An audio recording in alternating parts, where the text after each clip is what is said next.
நிறைய கிறிஸ்தவங்க வந்து ஏர்போர்ட்டில் சுற்றுற கிறிஸ்தவங்க மாதிரி டிக்கெட் எடுத்துக்க வேண்டியது, ஞாயிற்றுக்கிழமையான ஏர்போர்ட்டுக்கு போயிட வேண்டியது, ஏர்போர்ட்டுக்கு போயிட்டு வந்து வீட்டில் பெரிய ரிப்போர்ட் ஒன்று கொடுக்க வேண்டியது.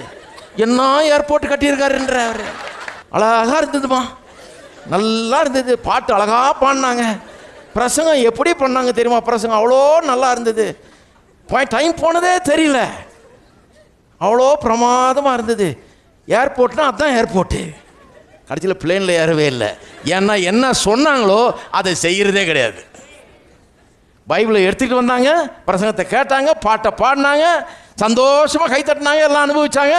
ஆனால் வசனத்தின்படி நான் செய்ய போகிறேன், இது சொல்கிறது உண்மை என்கிற விதத்தில் நடந்து கொள்ள போகிறேன், இப்படி தான் பேச போகிறேன், இப்படி தான் இருக்க போகிறேன்ற ஒரு தீர்மானம் கிடையாது.